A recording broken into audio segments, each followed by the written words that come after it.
नमस्कार, मैं सुभाष कुमार।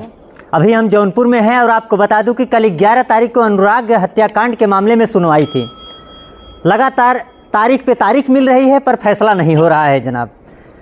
अगर हम बातचीत करें प्रशासन की, तो प्रशासन की कहीं ना कहीं एक कमजोरी कही जा सकती है। जौनपुर में लगातार तमाम हत्याएं हो रही है और हत्याओं को देखते हुए कहीं ना कहीं प्रशासन नज़रअंदाज कर दे रही है। अभी हमारे साथ कुछ महिलाएं हैं, बातचीत करेंगे अनुराग यादव मामले को लेकर। अनुराग यादव के गांव की ये भाभी हैं, इनसे बातचीत करेंगे और जानने का प्रयास करेंगे कि आखिर तमाम जो हत्याएं हो रही है, हत्यारे आ कहां से रहे हैं, आखिर उन्हें न्याय कब तक मिलेगा। जिस तरीके से अनुराग यादव की मां लगातार रो करके अपने बच्चे के लिए गुहार लगा रही है शासन और प्रशासन यानी न्याय प्रणाली से, अभी तक न्याय नहीं मिल पा रहा है। अगर हम बात करें उनकी बहनों को, उनकी बहनें भी कहीं ना कहीं डरी और सहमी हुई हैं, अपने पिता को घर से बाहर नहीं जाने दे रही हैं और लगातार उनके मन में एक डर सा पैदा हुआ है कि आज हमारा भाई इस दुनिया में नहीं है, कल हमें भी मार दिया जाएगा, हमारे पिता को मार दिया जाएगा, हमारा पूरा परिवार उजड़ जाएगा। 5 बहनों का एक चिराग था, मतलब एक ही भाई था, आज इस दुनिया को अलविदा कह दिया है। जब उसकी हत्या हुई, यानी कि जब उसको मार दिया जाता है तो उसका कटा हुआ सिर उसकी माँ के आंचल में कहीं न कहीं उसकी माँ लेकर रोती बिलखती तड़पड़ाती रही। तब उस वक्त कुछ ऐसा नहीं था। लगातार यही प्रशासन, यही तमाम लोग हैं, लगातार सांत्वना दे रहे थे कि नहीं, जल्द से जल्द न्याय मिलेगा। आखिर वो न्याय कहाँ है, वो प्रशासन कहाँ है, वो सरकार कहाँ है, वो योगी आदित्यनाथ की जो तमाम कहते हैं कि जो जनादेश देने वाले अधिकारी कहाँ हैं। हम बातचीत करेंगे। अभी तक 11 तारीख बीत चुका है और अभी तक केस में क्या सुनवाई हुई है। लगातार प्रधान इस मामले को कहीं ना कहीं संज्ञान में मामला उठाते हुए न्यायालय पे जा रहे हैं, कोर्ट में जा रहे हैं, कोर्ट का परिसर में चक्कर काट रहे हैं। उनके पिताजी कोर्ट के बाहर बैठकर रो रहे हैं सर पे हाथ धर के, और लगातार जो है कहीं ना कहीं अगर हम बात करें अभी तक न्याय नहीं मिला है। अभी इनसे बातचीत करेंगे, जानने का प्रयास करेंगे आखिर इन्हें क्या लगता है, क्योंकि गाँव की हैं, इन्हें कुछ भरोसा है प्रशासन के ऊपर, विश्वास है न्याय मिलेगा या नहीं मिलेगा। सबसे पहले ये बताइए, अनुराग यादव को आप लोग कब से जानती हैं? भैया पहले से जानते थे, मतलब जब से सर उनका कटा हुआ तब से ज़्यादा जानते हैं। जो उनके साथ हुआ बहुत गलत हुआ, ऐसा तो नहीं करना चाहिए। ऐसा नहीं करना चाहिए। हाँ, ऐसा नहीं करना चाहिए। पैसा का घमंड, पैसा आता जाता रहता है, लेकिन उनकी जिंदगी चली गई, पूरी लाइफ उनके पिता का खराब हो गया। वो कहाँ से कौन देगा? उनके बूढ़ापन में कौन लाठी लेकर खड़ा होगा? यही मैं सबसे कहना चाहती हूँ, सबसे गुहार लगाना चाहती हूँ, मिलकर उनका साथ दे, क्योंकि उनका भी मतलब जीवन आगे बढ़े। अनुराग यादव की मां लगातार रो करके शासन प्रशासन न्याय प्रणाली से कहीं न कहीं न्याय की जो व्यवस्था है उससे कहीं न कहीं भीख मांग रहे हैं कि हमारा बच्चा तो इस दुनिया में नहीं है, पर न्याय मिल जाए। हमारी जो 2 बेटियां हैं और जो हमारे बच्चे हैं, हमारे पति हैं, कहीं ना कहीं ये जो डरे हैं, घर से बाहर नहीं निकल पा रहे हैं, स्कूल नहीं जा रहे हैं, ठीक से खा पी नहीं पा रहे हैं। अगर हम बात करें तो कहीं ना कहीं जो उनकी आर्थिक व्यवस्था और उनकी जो कमजोरी यानी जो उनकी व्यवस्था है वो बिगड़ती हालात चले जा रहे हैं। क्या लग रहा है अनुराग यादव मामले को लेकर, क्या कहिएगा? अनुराग यादव मामले को लेकर यही कहूँगी भैया कि न्याय उनको नहीं मिल रहा है। उनके साथ जो वो पैसा खा के सारे यहाँ के जो प्रशासन है बैठ रही है पैसा खा के, उसके साथ इतना गलत हुआ, फिर भी कोई न्याय। योगी बाबा कहाँ सो गए हैं अभी तक, क्यों नहीं आए हैं? जो यही देवरिया की घटना थी, प्रेमचंद यादव वाली, वहाँ योगी बाबा गए और यहाँ क्यों नहीं आए? ये कहाँ के पत्रकार भैया, मैं आपसे पूछना चाह रही हूँ कि ये कहाँ के नहीं आया है? अपने देश के यूपी के मुखिया है ना, कहाँ सोए हैं अभी तक? हम लगातार जब जनता से बात करते हैं तो जनता का एक ही सवाल होता है कि आखिर इस सरकार के लोग और इस सरकार के लोग है तो है कहाँ पे? जब किसी की हत्या यानी जब इस दुनिया को कोई छोड़ के अलविदा कह देता है तो तमाम लोग शासन और प्रशासन और न्याय प्रणाली के ऊपर एक न एक कदम उठाते हैं और उनके ऊपर कहीं न कहीं एक अगर हम बात करें तो उनसे एक विश्वास रखते हैं कि हमारे बच्चे को, हमारे पति को, हमारे भाई को, तमाम जिसके घर में जो चीज़ होता है, हमारे पति, हमारे बच्चे, हमारे तमाम लोगों को न्याय मिल जाएगा। पर न्याय की प्रणाली है कहाँ? न्याय मिल कहाँ रहा है? आज अनुराग यादव को अगर हम बात करें तो अनुराग यादव के जो पिता है लगातार कोर्ट परिसर का चक्कर काट रहे हैं और अभी तक न्याय नहीं मिल रहा है। अभी तक न्याय भी नहीं मिला। और टाइकांडो खिलाड़ी था जी। आज अगर देश विदेश में जाता, खेलता, अच्छा खासा खिलाड़ी था, देश विदेश से अगर जीत के आता तो उसका नाम होता। उसके साथ यही योगी, यही मोदी सर आके फोटो खिंचवा के डालते कि मेरे देश का है। और यहाँ के खेल मंत्री गिरीश चंद्र यादव जी, गिरीश जो है वो भी आते कि मेरे जौनपुर के हैं। आज कहाँ सो गए हैं उसको न्याय दिलाने के लिए? जज सिंह अन्ना इसी बात को लेकर कहीं न कहीं अगर आंदोलन धरना पे बैठे थे, बिना खाए पिए 7 दिन का टाइम निकल गया, बिना अन्न और जल ग्रहण किए कहीं न कहीं वो डीएम आवास के बगल में कहीं न कहीं धरना देकर बैठे हुए थे कि जो गिरीश चंद ये खेल मंत्री यहाँ पर आए और ये कह दे कि अनुराग यादव को कहीं न कहीं सम्मानित करें कि अनुराग यादव को अनुराग यादव तो नहीं है पर उनकी बहनों को कहीं न कहीं खेल में सम्मान दिया जाए, अनुराग यादव को सम्मान दिया जाए। और यही बात लगातार ये महिलाएं भी उठा रही हैं।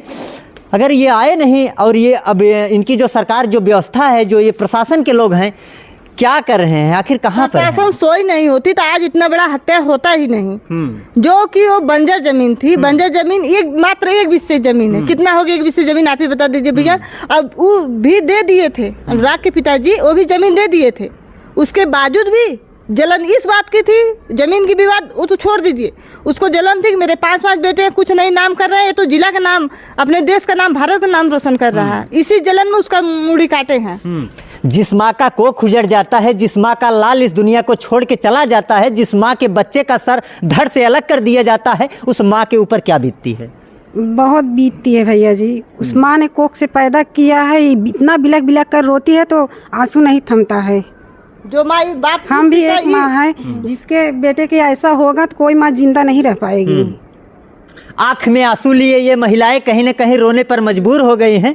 और हम आपको बता दूं कि यही नहीं, अगर हम किसी महिला से अगर बात करें, अनुराग यादव के गांव की अगर कोई भी महिलाएं हों, यानी कि माँ और बहनों से बात करें, तो लगातार उनकी आंखों में आंसू होता है और एक उम्मीद होती है कि हमें, अगर ये लोग आए हैं, मीडिया वाले आए हैं, प्रशासन आई है, तमाम लोग आए हैं, तो हमारे बेटे को न्याय मिलेगा।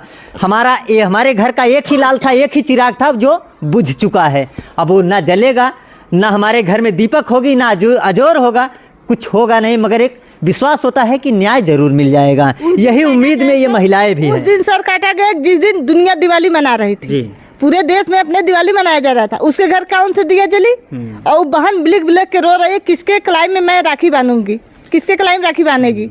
और पिता किसको बुलाएगा? पिता अगर उसे हथियार उठाना सिखाया होता ना तो आज अनुराग के साथ ऐसा नहीं हुआ।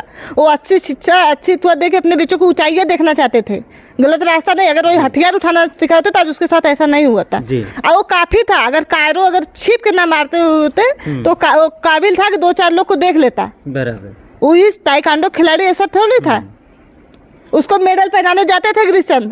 अब क्यों नहीं दिलवाने जा रहे हैं? आपको तो देश को खोक दिए है ना एक होनहार बच्चे, अपने मंत्री कहलाते हैं ना, क्यों नहीं? ये जब बुलडोजर की बात आती है तो लोग डर जाते हैं कि अगर हम कुछ गलत करेंगे तो हमारे घर पे बाबा का बुलडोजर चल जाएगा। पर आखिर वो बुलडोजर कहाँ है बाबा का? वो सरकार कहाँ है? बुलडोजर चलाने वाले वो कर्मी कहाँ है? भर्ती में है ना। एक छोटे से चोर के लिए इनकाउंटर हो जा रहा है, मंगेश यादव के लिए। छोटा चोर था ना, ये इतना बड़ा अपराध करके रमेश को, वो लग्जरी गाड़ी से जा रहा है अपराधी। कहीं भी लग्जरी गाड़ी से जाते हैं अपराधी? आप बताइए पत्रकार भैया, कहीं भी उसको छोटा सा इनकाउंटर कर दिए। छोटा सा मान लीजिए चोर था ना, था नहीं, लेकिन उसको बदनाम किया गया था चोर। 3 मुकदमे थे उसके पे, इसके पे इसका क्यों नहीं इनकाउंटर हुआ? चुनाव की जब बात आती है तो लगातार कहीं न कहीं अखिलेश यादव, योगी जी, हम नाम तो ले रहे हैं, इसलिए ले रहे हैं कि जब चुनाव की बात आती है तो ये जो तमाम नेतागण हैं, इनसे एक लोग विश्वास रखते हैं, उम्मीद रखते हैं कि अगर हमारे साथ कुछ गलत होता है तो ये लोग हमारा साथ देंगे, सपोर्ट करेंगे, सहारा देंगे। पर जब चुनाव की बात आती है तो ये लोग सबके यहाँ आते हैं, मिलते जुलते भी, ऐसा नहीं है। अगर वो नहीं आते हैं तो उनके जो विधायक हैं, जो विधायकी लड़ते हैं, सांसदी लड़ते हैं, तमाम लोग हैं, जो मंत्रीगण हैं, वो लोग कहाँ पर हैं? वो लोग सपोर्ट क्यों नहीं कर रहे हैं? सवाल तो आप बहुत अच्छा किया कि अखिलेश भैया का।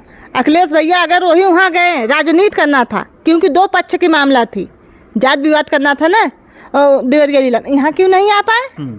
इससे बड़ा अपराध था किसी का, जिसे बकरी भेड़ काटे उसे काट के सर अलग से धड़ से सर अलग कर दिया जा रहा है। क्यों नहीं आया अखिलेश भैया अब तक? एक टूट करके बस रह गए, इससे कोई हो जाएगा? उनके नेता विधायक कहाँ सब लोग चले गए? आज न्याय क्यों नहीं दिलवा रहे हैं? यादव को मसीहा बनत क्यों नहीं दिलवा रहे हैं? जी, ये जो तमाम सांसद हैं, विधायक हैं, तमाम लोग हैं, बुलडोजर चलने वाली क्यों? अभी अगर आप उस माँ बाप को कैसे तसल्ली मिलेगी कि अगर अपराधी 2 साल 4 साल बाद आ रहा है, उसी घर में रहेगा, उसी बगल में रहेगा? कैसे निकलेंगी वो बेटियां? किसके सहारे निकलेंगी? और वो पिता कैसे, वो पिता दवा लेने नहीं जा पा रहा अकेले? कि मेरे जान पे भी खतरा, धमकियां भी मिल रही अच्छा ये बताइए भाभी, कहीं न कहीं आप लोगों को भी डर लगता होगा कि हमारे गांव का अनुराग यादव तो नहीं रहा इस दुनिया में, आप लोग भी डरते होंगे, ऐसे तो खूंखार जो अपराध वाले करने वाले अपराधी हैं, आप लोगों को भी डर लगता होगा। जरूर डर लगता है। रात में दिन में कभी भी अगर हम बोल रहे हैं तो हमारे खिलाफ भी कहीं न कहीं ये लोग हमसे दूसरे से भी करवा सकते हैं। जी भैया, प्रधान जी खड़े हैं ना, उस प्रधान जी को सलूट है। वैसे प्रधान जो वीरेंद्र प्रधान है, उनके पे कितने उनकी पुरानी इतिहास खोलने लगे, इस केस से क्या लेना देना था। बराबर, उनके ये वो खड़े हैं ना प्रधान, इसीलिए उनके पे भी ट्वीट करने लगे, ये ना जी, उनके माध्यम से चलाए खबर, अब खबर चला रहे हैं उनको भी कि वो दब जा बैठ जा केस ना कोई देखे। लेकिन प्रधान हिम्मती थे, अच्छे थे, हिम्मत दिखाए, दबे नहीं, चले बराबर चल रहे। आज भी परिवार के हम लोग लगातार कवर कर रहे थे तो यही प्रधान जी कहीं न कहीं एसडीएम से उनका झड़प भी हो गया था, झड़प भी, नोक-झोंक हुआ। उसके बाद उनके ऊपर कुछ बातें भी हुई, प्रधान जी थोड़ा सा दबे, उसके बाद फिर से उठ गए और लगातार अनुराग यादव के पिता के साथ कहीं न कहीं न्याय व्यवस्था के साथ दौड़ रहे हैं कि न्याय मिल जाएगा। ऐसा प्रधान हर एक गाँव में होना चाहिए। मेरा प्रधान नोक झोंक में, प्रधान कभी डरे नहीं, सहमसे नहीं, हर कंधे में कंधे उस पिता के, माँ पिता के सबके साथ हैं। ऐसा प्रधान हर गाँव में गलत के खिलाफ आवाज उठाना चाहिए, कभी दबना नहीं चाहिए। मकान गिरने की जब बात आती थी बुलडोजर की, तो लालता की पत्नी लगातार आपत्ति जताती थी कि हमारा घर नहीं गिरना चाहिए। किस प्रकार की आपत्ति थी? आपत्ति किस प्रकार की जता रही है? जब वो निकल गया है कि नवीन भर्ती में है, भर्ती में है, तो क्यों आपत्ति किस बात का? क्या आपके बैनामा में है कि लिखना में, किस चीज में है आपको बताइए? पट्टा में है, कोई चीज दिखाइए आप सबूत। और सारे गांव को हदसा के रखा था। राजस्व विभाग की वहाँ बात आती है तो नेकपाल लगातार कहते हैं कि हम लिखित बयान दे देंगे, पर नेकपाल गए कहाँ? अभी तक बयान नहीं दिए। नेकपाल अगर वही लोग नहीं किए होते ना तो आज इस तरह की घटना नहीं वहाँ होती जी। उन लोग पैसा लिए, खाए, बस बैठ गए। आप लोग अगर इतना हो तो आप लोग उसको मकान को ढहाइए, बराबर, मकान को, दोनों मकान ढहाना चाहिए। बात होती है इस बात का कि जो अजय पाल शर्मा इनकाउंटर में इतना फेमस है, सिंघम नाम से जौनपुर में उन्हें दर्जा दिया जाता है कि जौनपुर के जाने माने सिंघम स्टाइल में कहीं न कहीं वो लोगों का एनकाउंटर करते हैं। कहाँ सो गए हैं आप तक? कहाँ सोए? अपराधियों को क्यों जेल में रखे, क्यों नहीं इनकाउंटर किए? मंगेश यादव तो छोटी चोरी के लिए उसको इनकाउंटर हो गया, इसका इतना बड़ा अपराध करके इसको जेल में बैठाए हैं। और उसको कहीं न कहीं दरोगा का खौफ था, दरोगा ये करवाया है। दरोगा जो राजेश है, दरोगा जो डबल स्टार लेके कानून में रहते हुए कानून को जो रक्षक नहीं भक्षक छिपे हैं उसमें। अब अगर हम कानून की बात करें तो अभी हम यही यूपी का कानून कहते हैं चुस्त और दुरुस्त है। अगर दरोगा ने गलती किया है या राजस्व विभाग ने गलती किया है तो योगी सरकार से लगातार मैं खुद न्याय मांगता हूं कि अनुराग यादव के मामले में जल्द से जल्द सुनवाई हो, उसके पिता, उसके बहनें, उसके भाई, मतलब तमाम लोगों को न्याय मिले। जल्द से जल्द इस प्रक्रिया को पूरा की जाए, जाँच करके फटाफट इस मामले को संज्ञान में लेकर न्याय करें। वीडियो को देखकर आप लोग क्या समझते हैं कमेंट बॉक्स में एक छोटी सी प्रतिक्रिया जरूर दीजिएगा। फिर मैं मिलूंगा अनुराग यादव केस को दूसरी खबर लेकर, तब तक के लिए जय हिंद, जय भारत।